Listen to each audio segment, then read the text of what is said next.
Welcome to the early late night live show on every Wednesday night from 7 to 8 on Exeter Channel 98 and on our YouTube channel, the early late night live show YouTube channel. Please make sure to like, subscribe, share with your friends and enemies alike. Tonight we have an author who is more successful than KJ, which doesn't take much. I have to insult her because she's my sister.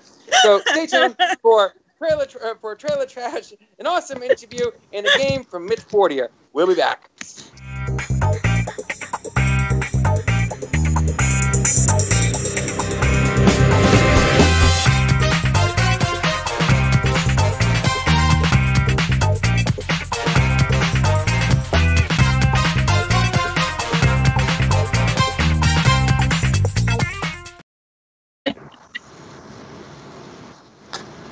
Welcome back to the Late Night Live Show on every Wednesday night from 7 to 8 on Exeter Channel 98 and on our YouTube channel, the early Late Night Live Show YouTube channel. Please make sure to like, subscribe, share with your friends and enemies alike. We say friends and enemies alike because, let's be honest, if we didn't have enemies, we wouldn't have friends. Wait a minute. That doesn't make any sense. Anyways, but we're trying to grow our audience, and we don't judge all that much until we come to the next section of our show, which is Trailer Trash. But sitting with me always, unfortunately, is my sister KJ. Hi, everyone. And the man who just came back because he didn't get enough abuse last week, mainly because he wasn't here. So he's got to make up for the difference this week. Mitch Fortier. Mitch, is your mic on? What happened? No. There we go. And Elsa Kurt, an author of catch it a break. books that we're going to talk about in our next section of the show. But she decided to sit in for Trailer Trash because I don't think she has anything else to do right now. Am I right, Elsa? Nothing going on.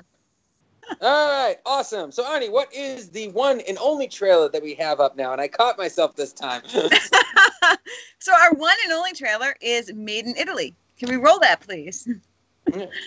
So Made in Italy is coming out August 7th. It's written and directed by James Darcy and stars Liam Neeson and his son, Michael Richardson. And the write-up is a bohemian artist who travels from London to Italy with his estranged son to sell the house they inherited from his late wife. There you go. Did you say strange or estranged? Estranged. I could have said strange, but I meant estranged. I am apologizing for the technical difficulties. I am in a different spot than I usually am for the show, so I'm just trying to get it properly situated. And right now I look huge in this image. And the truth is, I'm not that big. Some people have met me. So I just got a lot of personality. Double personality right now. So, personality. Yeah. Well, hey, it's probably copywritten. You know, we'd get a note saying you stink at singing our song. So, so this is. I want to talk about this trailer. And me and my girlfriend Hannah like watching kind of obscure movies. We went to see Yesterday and the Bruce Springsteen, the film about that kid who loves Bruce Springsteen music. And so I like going to the movie theaters to watch like odds and end films now. And this definitely would fit that category. For those of you who know me, I'm not really a huge indie film guy. And I say indie film because it is a genre. It is a genre of its own. And me and Hannah were watching this trailer and we said we knew the beats of the trailer, you know. But this movie just looks sweet and it just looks fun. And it's nice to see Liam Neeson do something other than just be a violent guy who something happened to his daughter, you know. Not that he wasn't good at that. He's great. He's great at that, you know. He was so taken, he was tooken. I don't even know. Wait a minute. That line doesn't make any sense either. But this trailer looks really sweet. And I didn't know until Arnie mentioned it that that's actually his son. And for those of you who don't know, Liam Neeson's wife did pass away. So I think this movie must have some meaning for him and his son. Oh, wow. Yeah. So I think he's got 2 kids. Yeah, Michael and Daniel. Right. And it was about, 5-6 years ago, I think his wife passed away. It was longer ago, but yeah, I think it's Natasha Richardson was his wife. Right. So it was very tragic. I guess she was in the play Chicago. Hannah's a big Broadway fan, and she said that she was really good in that. So, I'm really kind of curious about this. Kind of reminds me of The Way with Martin Sheen. Like that type of feel. So, but anyways, Arnie, what's your thoughts on this? So my thought on this was, my first thought was, it feels very indie, like you said. All the beats are right. I really love the Italian countryside. This feels like an indie take on a Hallmark movie, though, because, you know, they return, and a strange family returns to a small town. There's a beautiful girl. They have to fix the house. They're probably not going to sell the house. Like, you know. So pretty much it's everything I like, except it's rated R and probably sad. So. It's rated R? Yes. Hard for swearing, I'm guessing. Probably, yeah. You know, but it looks really nice, and I love the cinematography in it. It looks gorgeous, and it really makes you want to go to Italy, even if you have to stay in that awful house. What is wrong with the house? Sorry. I'm sorry. It just kind of, I was looking at this going like, ooh, like, right. It creeped me out.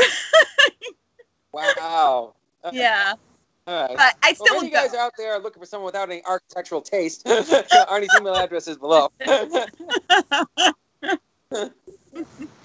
All right. Mitch, what's your thoughts on this trailer? So I'm a big Liam Neeson fan, so I really appreciate looking forward to the trailer for that perspective. And then watching the trailer, at first it did seem there was something recycled about it for me too at first. But I got over that really quickly as I started to kind of notice, like, this movie and the trailer itself is very subtle. Like, it talks about the film and just doesn't get it in. It's not in your face about with all the emotion and the what do you want to call it? The tribulation, the trials, tribulation, whatever. It just felt very subtle, very humble, and it looked funny. It was clean. I liked the location shots and the settings. There's going to be some beautiful cinematography opportunities there, so it'll be really pretty from that perspective. And the fact that this is Liam Neeson's son, I think, is really super interesting. And I'm wondering, you know, in the background, and the fact that his mother and wife that passed away adds a whole new dynamic to what this film might mean to them. Right. Yeah. Now, the last thing I would kind of think about in this perspective is the fact that it is his son. You know, the script might probably be one of those scripts that it wasn't necessarily made and then say, hey, we need to make this film, and who is the best actors that we can do to do this film. Like, it wasn't a scripty film. It wasn't a really solid script that got actors to fit it, but rather it was a script that was probably built for these two characters and these two actors. So I'm curious to see how well developed it is. That's it. I do want to see the behind the scenes. Yeah. To see how it was working with his dad. Yeah. So, Elsa, what are your thoughts on this trailer? Yeah, I have to echo KJ a little bit with the Hallmark vibe. I got the Hallmark vibe right away, just maybe probably a little edgier with the R rating, which I didn't realize until you said that. I also didn't realize that was his son. So learning that gives that extra layer to just the whole premise of the story, because, you know, it obviously touches so close to home for them. This is probably, my guess would be, is probably quite a catharsis for them, and maybe even a way of honoring their late wife and mother.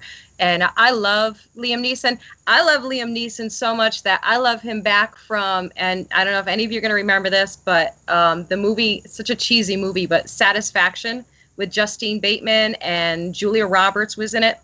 That's the first time I remember seeing Liam Neeson, and I loved him from that minute on. I was pretty confident I was going to become his wife. I was 17 at the time, so safe to say that didn't happen. But yeah, so I was actually really excited when I saw this trailer. And yeah, it's absolutely something I would go see, right up my alley, except for the sad part. I cry at the drop of a hat. So if I go see it in a theater, if we're even allowed in theaters, I will be bringing like the whole box of tissues, because I'll cry even at the idea of crying about a scene. So, yeah. So you are a crier. Worst person to go. So I gotta ask this, and this has nothing to do with anything anyone was saying. Is anyone else experiencing technical difficulties, or is that just me? I think it's just, I'm fine, but I think I'm fine. I think I'm not glitchy right now. Yeah. And I think you froze. Because I'm having a hard time hearing something. He did a Oh, yeah, it's me. Okay. Stephen Lomer. Right, yes. So, hey, if you're in the YouTube chat room, please make sure to give the video a thumbs up. It really helps us. It really, really helps us. So please make sure, if you're in the YouTube chat room, I'm talking to you, Stephen Lomer, and I'm talking to you, Kate Eppers, make sure you give it a thumbs up. Anyways, we have to go on to rate this trailer. And KJ, what's your rating for this trailer? I gotta give it 2 thumbs up. I love Liam Neeson, and it does look really good. All right, Mitch Fortier. I talked myself into 1 thumb up and 1 3/4 because it's just the script is going to concern me a little bit. So, all right, yeah. Now, you were talking a lot about the script. Did you have any inside scoops on the script, or is that just your feeling for it? That's just a gut feeling, yeah. Or just the fact that they're both in a relationship, father, son, mother passed away, just it makes sense to write a story that would, bring those 3 elements together. All right. So I'm going to read a quote from someone in the YouTube room. It says, my first Liam Neeson movie was Les Miserables, and he punched Javert. That was said by Terry Traynor. Who the heck is that? Javert. It's Javert. I do know. I watched the movie too with the. Though I didn't watch. Funny story about that. We'll talk about that later. But anyways, so Elsa, what is your ratings for this trailer? Yeah, I'm giving it the old Fonzie. I'm giving him the 2 thumbs up. I think the story is going to be as Hallmarky as it seems at first glance. I think it's going to be more nuanced, and I think there's going to be a lot of touching moments in there that you're talking about phenomenal actor right off the bat. So yeah, I'm giving it 2 thumbs up. I'm feeling it. And I'm going to give it 2 thumbs up too, which I think is maybe a little bit surprising. See, we're not all just about smash and bash action films and anyone wearing a leather jacket if you're Arnie, So we're not all just about those. We all have our types, And if Arnie's your type, her email address is below.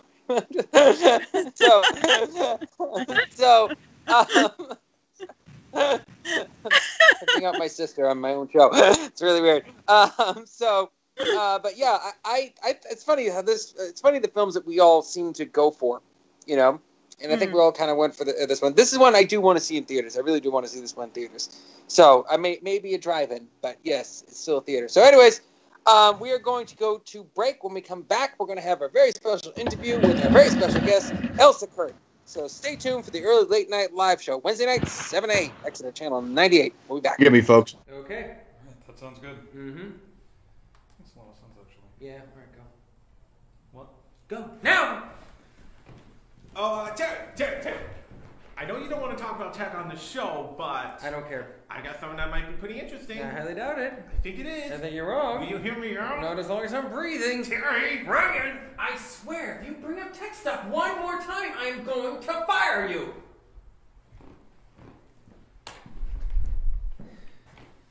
Man, that was tense. You okay? Yeah, I'm fine. I just need to talk with Terry about tech one more time. Hey, Terry, guess what Terry's doing?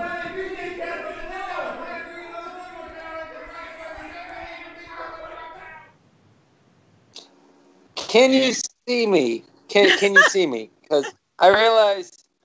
Okay, that's a problem. Yes, to me that's a problem. But for most people, that's not a problem. All right, and I think I'm on the verge of coming back right now. Anyways, I can talk, so as long as you guys can hear me, I'm going to talk to our very special guest, Elsa Kurt, and I don't know if you guys know, but we did a book fair not too long ago, which I'm very happy about. Went over really well. And we had, I think, 12 authors on, 13 authors on. Well, 12, I don't count Arnie. So, 12 authors on. And none of the authors had to say this when it came to how many books they had written. Is it 20, Elsa? Yeah, it's somewhere in that range. It's about 20. Right.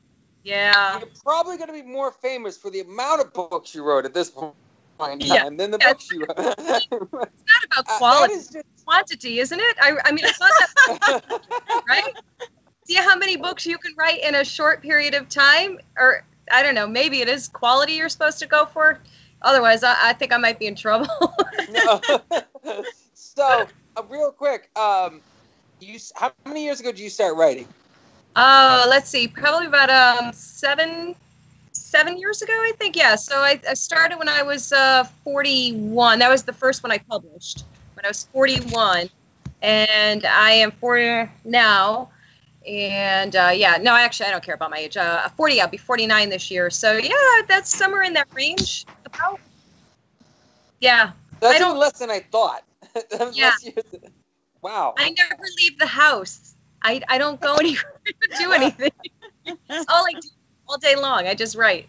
No, right. kidding aside, I treat it like a 9-to-5 job. I'm very fortunate that I get to do that, and you know, I sit and write pretty much a good chunk of the day, almost every day.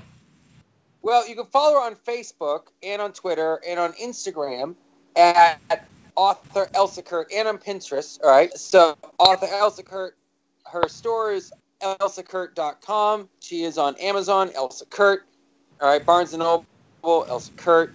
BookBub, Elsa Kurt. I think you're beginning to see the pattern here. All right. So Everywhere. tell us a little bit about yourself and your books, actually.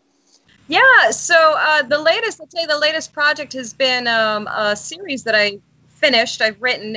It's a 6-book series, and it's a small town saga. It's kind of like I use like television shows actually as references for people. It's kind of like Friday Night Lights, Gilmore Girls, This Is Us, and Parenthood. Kind of that vibe, that small town knit community vibe.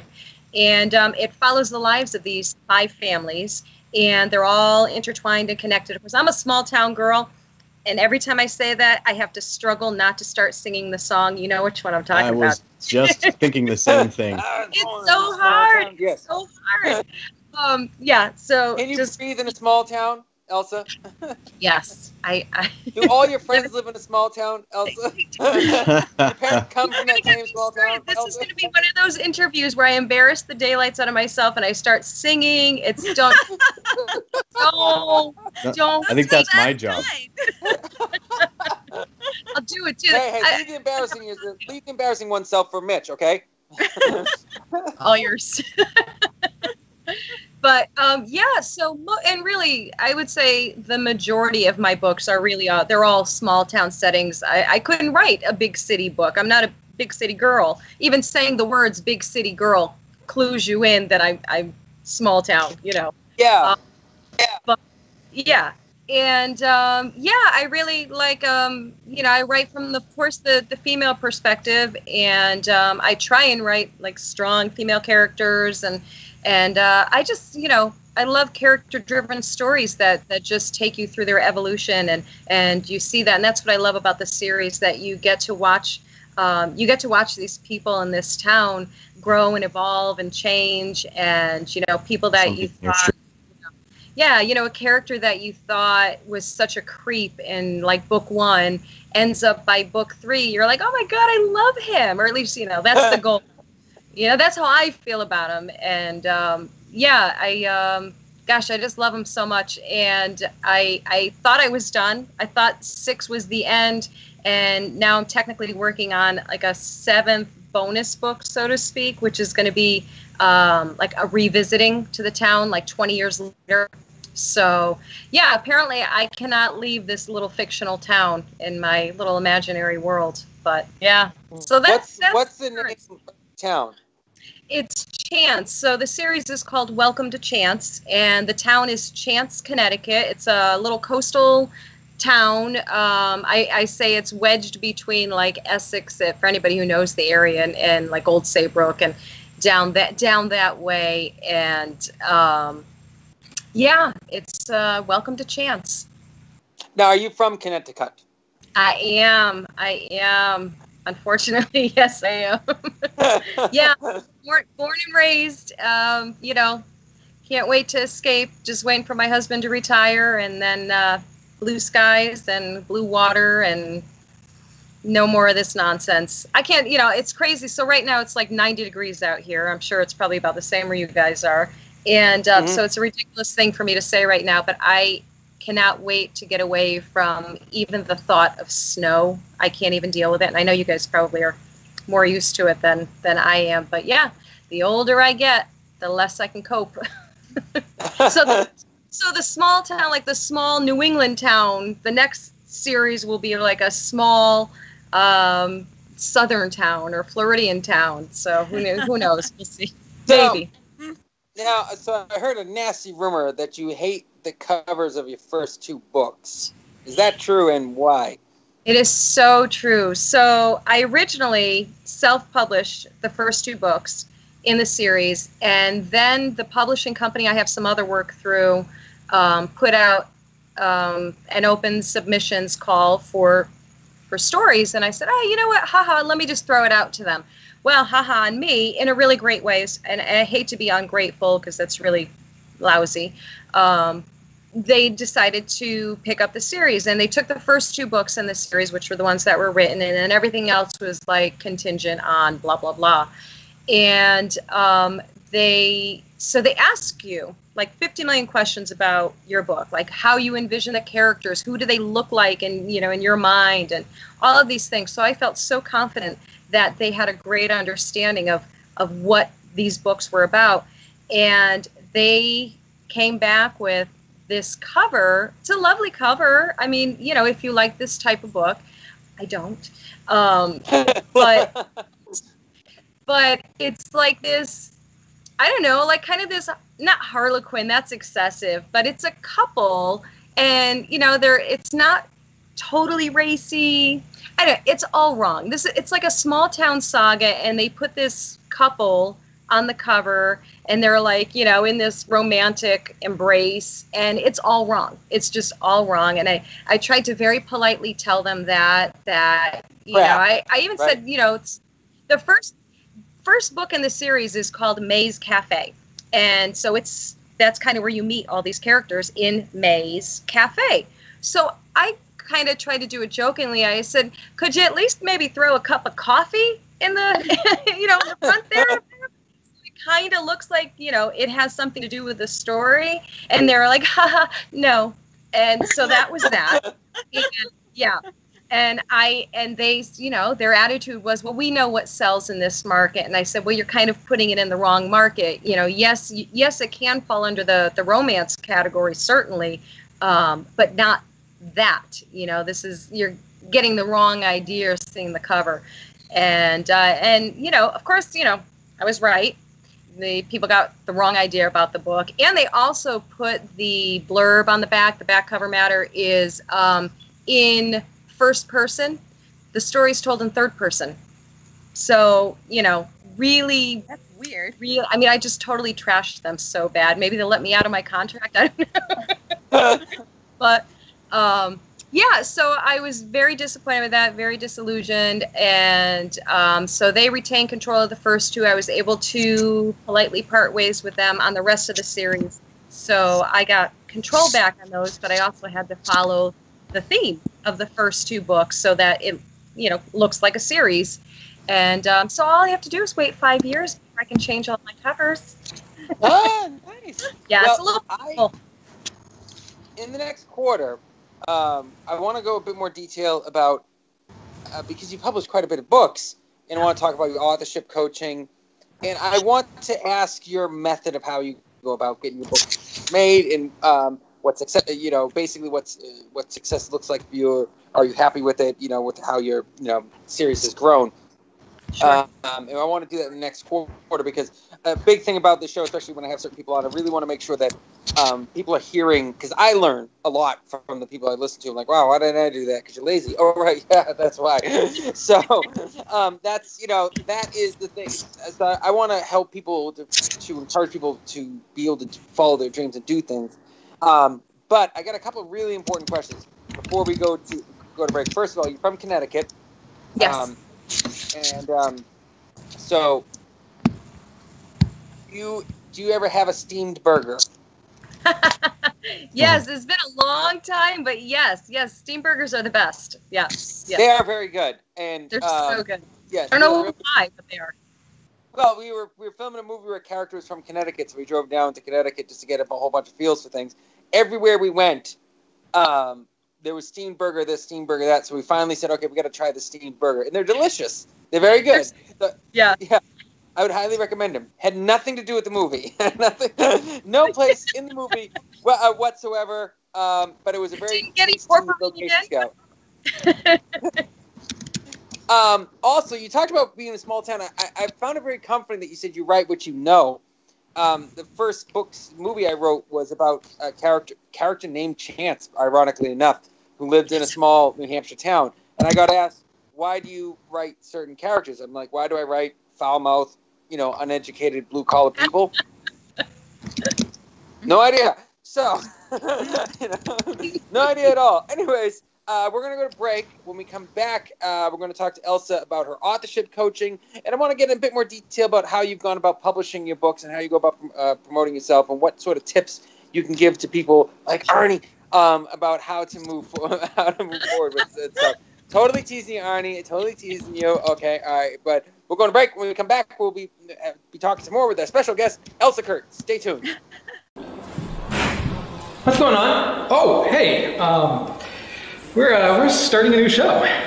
I'm hosting. So are we. I even wore my suit. Yeah, we thought at this point it would be probably a little bit better to aim at a younger audience, so we hired Kate. And them. Wait, them? Our names are them? Shut up. Except we won't talk sports, we're not gonna talk politics, just entertainment. That's the same as my show. Or not that original.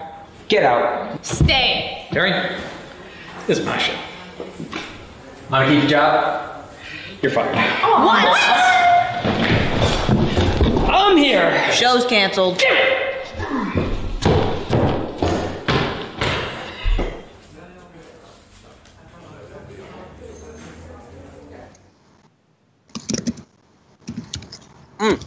Oh, yeah. All right. All right. We don't need to back to show the a early host, late night live show. Back to the early late night live show on every Wednesday night. Apparently, it's past someone's dinner time. So we're with our special guest, Elsa Kurt, and I want to talk to you about your authorship coaching. You want to talk a little bit about that? Yeah, I'd love to. So throughout this whole process, it's my own evolution of this. When I first published, I did it like I do everything else, which is I jumped face first and flew by the seat of my pants and, totally face planted completely a bunch of times. And, but you grow, you learn, you figure things out. I love to do everything the hard way. So this falls right in line with everything else I've ever done. And so when I started going to book conventions and book signings and all those types of things, every time somebody would come up and they'd have like this excited look in their eye, like this gleam in their eye, and they look kind of nervous. And I would get really excited because I'm like, oh my God, they're so excited to meet me. This is so cool. It wasn't that. It wasn't that at all. They just wanted to tell me that they had either written something and didn't know what to do with it, or they've always wanted to write something. And once I got over like my little ego, kick in the head, I felt so badly. Because like I told you before, I didn't start writing with intent to publish until I was in my 40s. And so it breaks my heart to imagine anyone not pursuing their goal and their dream of authorship because they're either afraid or just lack of knowledge, or and all of those things. And let's face it, really, that's always what it comes down to. Fear is always the thing that holds everybody back from going after those things. And I was terrified to do it. I was terrified of anyone reading my work. Really, as much as you want to put something out in the universe, it's terrifying because that leaves you open to criticism. And right. And people, especially in the internet age, people have no problem being unkind. It's we all know that. And yeah. And so look how I treat Arnie. I mean, and I know her. It's brutal. Yeah, it's so hard. But over my experiences and my crash course into everything, I learned so much, and got to the point where I realized, oh my God, so I can actually help them get to this stage if they really want it. And And it's not as hard. I mean, obviously it's hard. I hate to sound like, oh, it's a piece of cake, you know, and I know for some people it's obviously a struggle and all of those things. But this is like breathing to me. You know, this is what I can't imagine not doing it. And, you know, so anybody else who feels that way about writing, to know that they're not doing it just because they don't know what to do, that was crazy to me. So I started my Path to Authorship program. It's a coaching program, and I literally help new and aspiring writers take all of those steps. I meet them wherever they're at in their journey, whether they're just starting out or they've written a book and they don't know what to do next. And I coach them through the process. So it's the writing, publishing, and even promoting process. I walk them through it. And it's tailored to each individual, whatever they need, wherever they're at. And a lot of times it's just a lot of hand-holding, to be honest with you, and letting them know you're okay. Like, you know, imagine the worst thing happening. Imagine that you put out, you know, your baby, your lifeblood there in print, and there were typos. Like, it happened. Guess what? Stephen King has typos in his books. I found him. Sorry, that was terrible. That's so much karma that's going to come back at me now for, you know, being happy about that. But yeah, you know, all these things that you think are the worst thing that can happen, I've had them happen to me. I've had typos sneak through. You know, it's just stuff. I mean, I've made major mistakes, and I, you know, I'm still standing. I'm fine. You know, the world didn't end. And the biggest thing is, guess what? Nobody actually cared. I cared more than anyone else. So, you know, all of those things, I just felt like and feel like they shouldn't stop you. And if I can help you get to that next stage, if I can get you over that hurdle and send you on your way to that accomplishment, you know, I kind of take it like in that bigger sense of like, the more fulfilled, happy people there are in the world, the better the world is. So if I can help in my little pocket, in my little teeny tiny pocket of the universe, if I can help people achieve, you know, their version of joy and fulfillment, then heck yeah, how could I not do it? You know? So yes, that's what Path to Authorship is all about. Heck yeah. Heck yeah. Heckin' good. Yeah, I mean, so passing on the good news basically is what you're doing. That's really cool. And I really like that idea that, like, all right, I'm reaching a hand down and helping the next person up, you know? So important. I got to ask this. Is there a lot of different paths to authorship, or is there, like, certain ways you handle it? Like, let's just start with saying fairly successful authorship, you know? Sure. Yeah, you know, so there is, and that's one of the earliest questions that I ask a client is, you know, what do you envision? What do you see happening? And some people say, listen, I just want to get this done. Like, this has been something I've wanted to do forever, and I just want to get it done. I'm happy with just like my family and friends reading it. And then I have other people that are like, no, I want to take this to the, you know, to the umpteenth degree, and we tailor it differently based on that. And I tend to shy away from people who want to write a book just to make a quick buck. And, you know, you see those, or at least I see them all the time, these ads on Facebook that tell people, you know, how to target this particular niche and make million, you know, and it's like, oh God. And, you know, it's like a knife to the heart for anybody who loves the written word. You know, I mean, it's fine. It's what anybody wants to do for themselves. That's great. If that's what your goal is, I'm just not your guy for that, because I don't write like that. I write for the love and the passion of writing. And that's who I like to work with. But yeah, I think everybody's path and everybody's journey, and I guess their trajectory, I guess, is different. So it's always based on what their goals are. And yeah, they're all over the board. They're all over the board. And it doesn't matter what genre you're writing in or anything like that. We kind of strip it down to the essentials. Like, okay, so we need to do A, and then we need to do B in order to get to C, and so on. And look at me knowing my alphabet. It's very exciting. That's right. We all get stuck at C, apparently. We don't go past C. No, that's the last one as far as we're concerned here.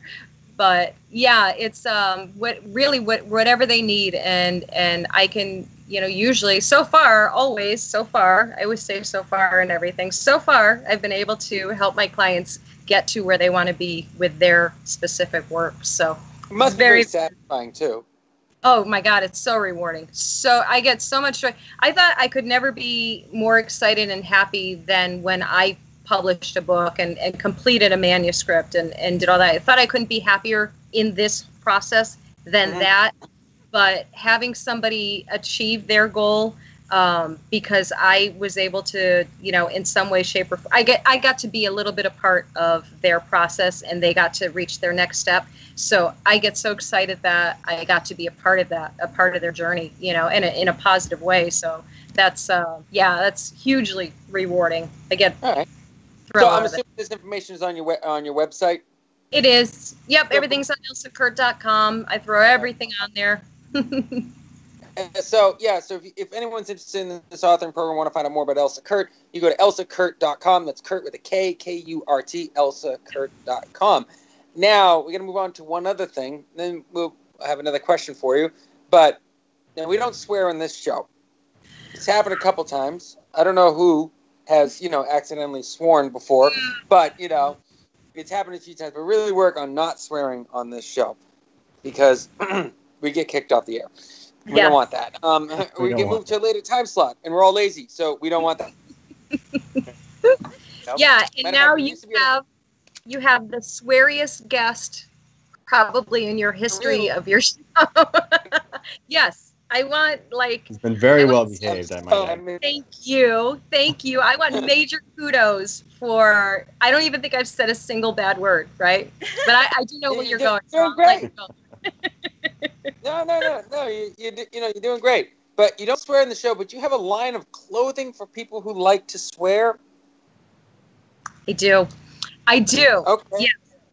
Yes. It's clothing, it's mugs, it's all that kind of stuff. And it started because the first obvious is that I love to swear. I don't get as many opportunities to swear as I'd like. So, you kind of swear silently sometimes. We all know that, you have your silent swears. Yep. And so I found a mug, which exactly. So I won't say what the mug says, but it's very fresh, very naughty, very fresh. And I love it, but what I didn't love about it is that it didn't have any flowers on it. I mean, this is my sticking point here. It doesn't have flowers. I know how contradictory and ridiculous that sounds, but you have to understand everything. Like, that's my thing. Like, everything, like, I don't even know if you can see it, but my phone case, it's got flowers.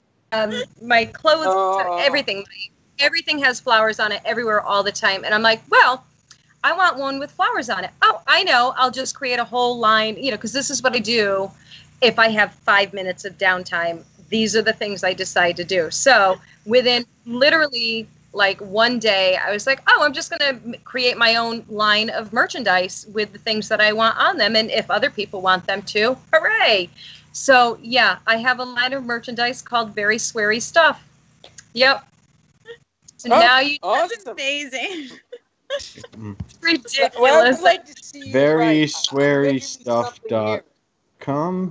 Yeah, it's actually is through Teespring. So if you if you go to like any one of my pages, did I mention I have ADD? Does that surprise you at all?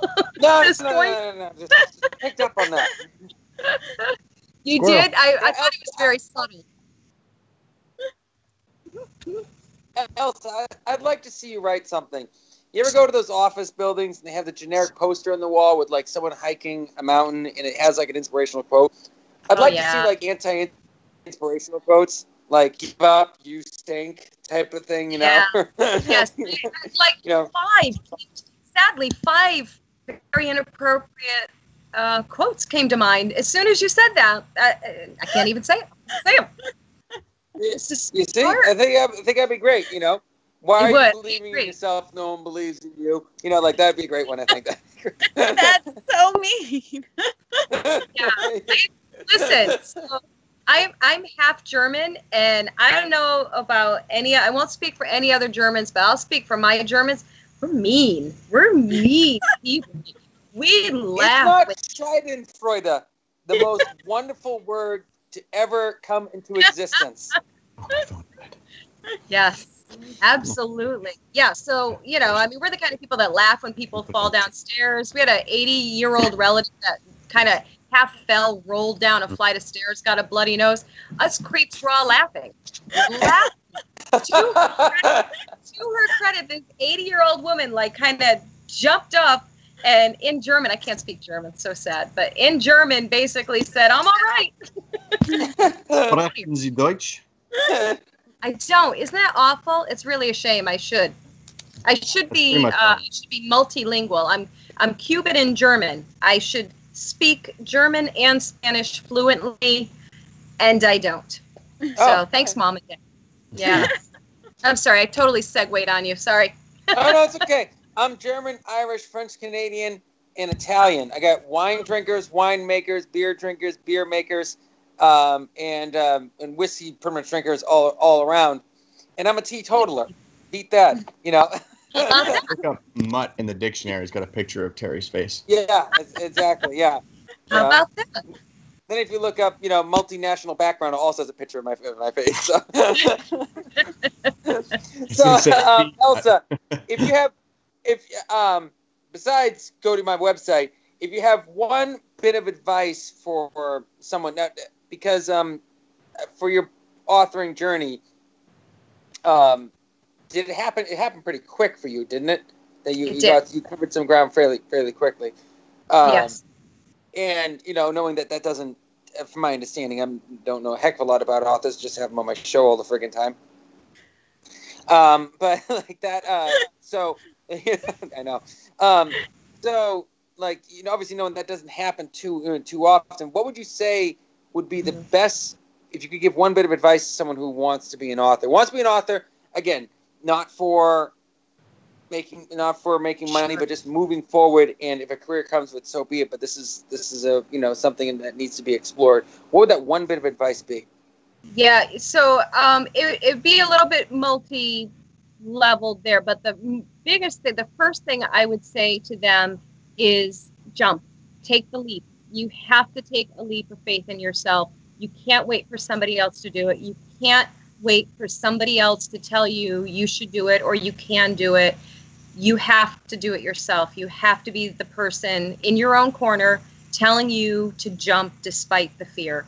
And the second part of that would be to learn your craft. Learn the craft. If you truly love it and you want to know more about it and how to do it to the best of your ability, the learning process is never ending. It should be never ending, I think. I learn something every single day. I learned something new that I didn't know before and that I get to utilize now.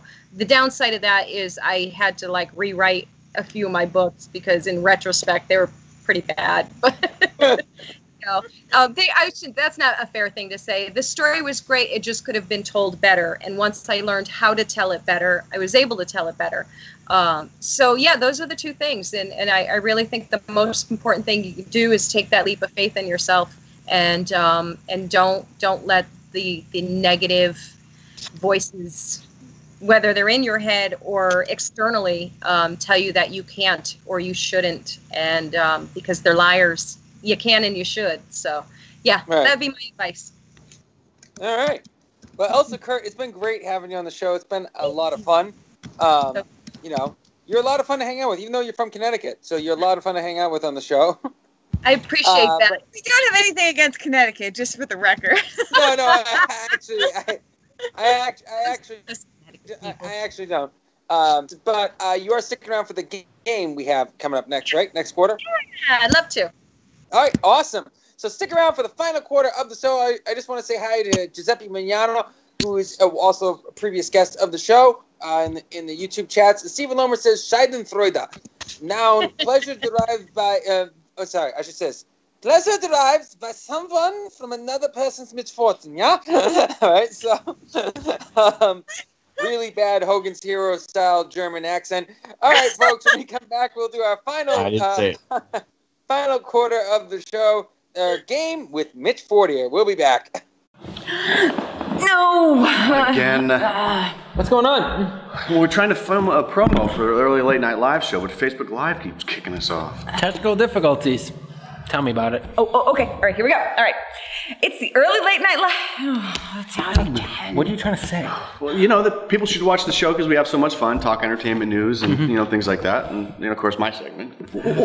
Yeah. I swear, Facebook hates us. You know, hey, maybe if we do this. Ooh. Oh. Whoops. Accidental selfie. Yeah. Okay. Look, let me. I got it. No. You apparently don't. No, You don't actually know what you're doing. All right. It's my phone. Yeah. No. Listen. Let me do it. Let me do it. Guys. You're acting like such a girl. Oh my gosh, you Guys. What? We're live. Hey! Join us Wednesday night, 7 p.m., Exeter Channel 98. And on YouTube, when it works. And we'll talk entertainment news and trash some trailers, and then of course we've got my segment. So don't miss it. Join us on Wednesday night at 7 p.m. It'll be fun. Yeah.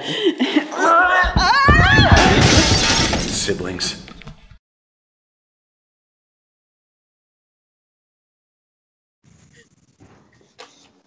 Welcome back to the early late night live show on every Wednesday night from 7 to 8 on Exeter Channel 98. Just want to give a quick shout out in YouTube chats. Giuseppe Mignano. Kalani, what are you doing there? You should be on the show. Timothy Tripp, it's all fun and games until somebody gets hurt, and then it's hilarious. That's my buddy Timothy Tripp. Man's got a point there. So we're going to the final segment of our show, the game segment, hosted by our very Fortier. Mitch Fortier, what is it? I don't know why you guys are breaking up a little bit for me there, Terry, and the sound isn't coming through so good, so I don't know what's up, but no, wait, that's a different thing altogether, so just kidding. All right. So, hey, we're going to do a little warm-up game tonight. We got, the actual, the real fun game, if you will. This is a appeal to you authors for sure. But, so it's like a little word Simon, all right? We're going to start with one person going to say a word. The next person's going to say a word, that word, and then another word, and we're going to keep going around until somebody fails. Just a little exercise, right? See how well we can do. All right, so let's see. Here's the thing. I'm going to set this up for the audience. Oh, okay? Arnie's okay. Elsa is an author. I wrote one book that has 25 pages, and someone referred to me as Hitler after reading it, so I don't know. Don't read that book. But I am a scriptwriter, all right? I am a fairly prolific scriptwriter. And I mean prolific just meant I've written a lot, not necessarily anything good, all right? So this should be something we should be able to do. So when we fail epically, know that even pros can fail, all right? So are we supposed to build a sentence? Or No, that's the second game. So okay. Yeah, so the second game is what the piece of paper and pen was for. This is just a little warm-up, a little exercise. So it's a little word Simon, right? So, KG, I'm going to invite you to say a word, and then Terry will then go next, say that word and another word, and then Elsa will go and say the two words and so forth, and we'll continue until someone fails. And then when that person gets another chance after they've tried the first time, if they fail a second time, then they're out. All right. So when I fail, we'll know. So go ahead, KJ. I'm going to give you the first word. Hi. Hang on a second. I got to interrupt, not only because I'm the host of the show, but because I want to make sure we're going in proper order. We're going to go clockwise. So it's Arnie, Mitch, Elsa, me, Arnie. Okay? Just so we know. Okay. Hi. Hi, Apple. Hi, Apple, dog. Hi, Apple, dog, Birch. Hi, Apple, dog, Birch, toy. Hi, Apple, dog, Birch, toy, car. Hi, Apple, dog, Birch, toy, frog. That's incorrect. I knew it would be. You can get one more try if you'd like. No, I've already forgotten all of them. Okay, Apple, moving dog, on. Birch, car, toy. Yeah, what's up? No, already screwed up. Never mind. Okay. Would you like to try again, Terry? So want me to start? Would you like to try again with the original word set? Hi, apple, dog, birch, toy, car. No, I got it wrong, didn't I? No, you got it right. That's correct. Oh. Okay. Show off. Say something after that? Yes. Add a word. Am I supposed to say? I'm supposed to add a word onto that too, ain't I? Yes. Quick before I forget the list. Okay. All right. Yeah, I'll try it again. Sorry. Hi. Gamesmanship. Gamesmanship. You son of a bee. Oh God. Okay. All right. Did you say your word there, boss? I don't listen to me. I screwed up the whole thing. I can blame on the glitchiness. You're out. No more talking from the losers' lounge. Wow, we got our own lounge now. This is a step up for us, Arnie. I'm not a loser yet. Give me another minute. You had one word, Arnie. If Terry doesn't stay quiet, then KJ, you will also lose. Oh. This is my show. Wow. Do we want to continue? Are we warmed up? Are we warmed up, or we want to move on to the next game? Because we might need, a few minutes to do that. So. Yeah. All right, ready? So we're gonna move on to the next game. KJ, I concede to you because I'm the host, and I probably would of the game, and I probably would have forgotten. Thanks. Because I got to keep the losers' lounge happy too. I can't focus on what I'm doing. Yeah. Us losers need to be kept happy. Trust me. All right, ready? Let's see. I am going to give this to Terry first. All right. So, Terry, I'm going to put it in chat, but I'm also going to read them off to you. I'm going to give you 5 words. Oops. All right. Hold on. First word is swim. Second word is greasy. Third word is nickel. Fourth is shorts. And the last one is Rome. What was the last word? Rome. Like Rome, the city, Like, or like Rome, Park? Italy. Okay. What happens in Rome? Oh, no, wait. What Romans do? I don't even know. Okay. Do as Romans. So All right, so use those words and put them into a short story. And you've got, I'm going to put you on a timer. That's just Terry doing that, right? Okay. Yeah, you're gonna have 2 minutes to write the story, and then you can tell it to us. Okay. So KJ, you are next. Okay. All right. Your words are climb. Pickle. Every mountain. No, sorry. What? Climb what? Pickle. Okay. Diabolical. Camera. And Sahara. Or Sahara, depending on accent you want to put on it. I might have muted them. I don't know. Did I mute you guys? I hear nothing. No, we're not talking. We're here. Okay, and Elsa. So Terry's obviously got a head start. Travel. Hat. Inconceivable. And Antarctica.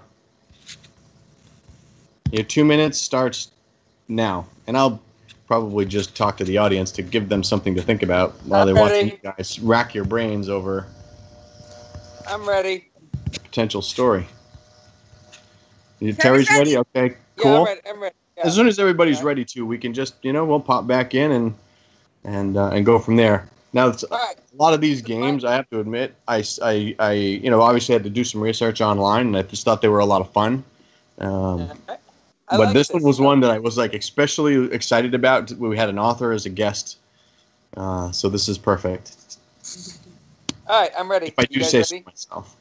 You guys ready for my epic story? I'm ready. I mean, my epic story is about a sentence long, but yeah. Yeah. It doesn't have to be anything special or whatnot, but all right. So we got about. We're all writers. We got about 30 seconds left, so if we can give Elsa a moment longer. All right. Ding, ding, ding, ding, ding, ding. Yeah, copyright. Is that copyrighted too? Yeah, it's copywritten. No, it was Yeah, less than 8 bars. I think we're good. That just told me it's copywritten. Yeah. I think there's a time limit. I'm not sure. Okay. Elsa's going to blow us away. 10 seconds, Elsa. You ready? I'm ready. Ready. All right. All right, Terry, go for it. Me first? Oh yeah, you got a title for your story? You should have a title for it. Oh yeah. Yep. Of course. The title is Walking About. Walking About. Walking About. All right, ready? Ready when you are. So my words were swim, greasy, nickel, shorts, and Rome. So I was in Rome walking about in my shorts. Went for a swim in a nickel-filled pond. It was strangely greasy. That's my story.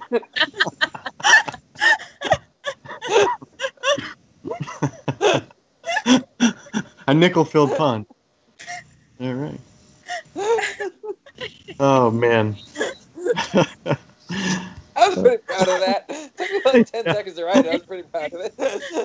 I didn't know how to use apparently this was in Australia as well. So. Huh? It was in Australia as well. You said it was a walkabout? I was saying walking about, but I was in Rome, which is not Australia. So, okay. I got you. I was say I was an Aussie in going for in Rome. Oh. Is anyone doing an Aussie accent? I got you from the Australian's perspective. Okay. Yeah, Australian. Yeah, no, Australian. Yeah. That's not very good. Australia. Right. KJ, are you ready? Excuse me. Just Corona. Yes, mine is slightly on the ridiculous side, but I like it the better for that. All right, ready? All right. Ready when you are. Well, you got a title first? Sure. Behind the scenes. Okay. All right. Her words were climb, pickle, diabolical, camera, and Sahara. All right. The diabolical pickle climbed the Saharan dunes to get a better camera angle. Nice. There you go. That actually makes a lot of sense. I was actually waiting for the joke, but that's actually kind of just a sentence. The part about climbing the desert. Love the diabolical. Pickle and diabolical, Arnie. You could have done something way more diabolical. Let's be honest. Hey, you don't know where this pickle has been or what it's done. I think he after all, a diabolical pickle. That's your new series. The heck with the chance, town. Diabolical Pickle is the new series. So I think we're running short on time. So thank you for sharing your story, your authorship with us, KJ. Well, Elsa, it is your turn, and your words were travel, hat, inconceivable, toothbrush, and Antarctica. Please share your title and story with us. Okay, so Johnny's Quest is the name of the story. Oh, Johnny tugged down his hat and swore under his breath. It was I have to flip the page. It was inconceivable to him to be ready to travel to Antarctica with only his toothbrush. All right. That's a real author. Bravo. Well, I guess we should end this on a good note, and having an author, actually write a better sentence than the other two writers in the show, I think is a good way to end this show. All right, Elsa Kurt, thank you so much for coming on the show. It was a lot of fun. Thank you so much for having me. It was, you're an inspiration. It's doing some really cool stuff, and I look forward to your future works. And if anyone knows where I can get a steamed burger in New Hampshire, send me a message. So, Mitch Fortier, great job at the games, as always. KJ, you're here, but who's our next guest? Our next guest is the cast of Salvation. So we have Chris Salvi, Gabrielle Russon, I think I'm saying her name correctly, and Justin Thibault. I think I'm saying his name incorrectly. Sorry, Justin, but you'll be on our show next week. All right, looking forward to that. We are out of here. Stay tuned for our show for next week, Wednesday night at 7 o'clock. Early Late Night Live Show, folks. Thank you for tuning in. We're out of here. Hey, thanks for watching the Early Late Night Live Show. We are on every Wednesday night live at Exeter Studios in Exeter, New Hampshire, 7 p.m. every Wednesday night. please make sure to join us next week for more entertainment, comedy, and information that is probably not that important or timely. But no sports or no politics, so there's that. To find out more about my film company, make sure to check out NarrowStreetFilms.com. To find out more about Killarney's writing, make sure you check out KillarneyTraynor.com. To find out more about Mitch and his acting, I'm sure he's got a website. I keep forgetting the name of it. I'll write it down here. To find out more about the wonderful studio that we produce at Exeter Studio, go to exeternh.tv. They're a great studio and they're doing a lot of cool things. But please make sure to like us on Facebook, and please, please, please make sure to subscribe to our YouTube channel. Hit the notification bell and like, and make sure that you share with your friends and enemies alike, because we don't judge that much. See you next week. He's the best producer that you've ever seen. He gets that way because he's so rough and mean. He's a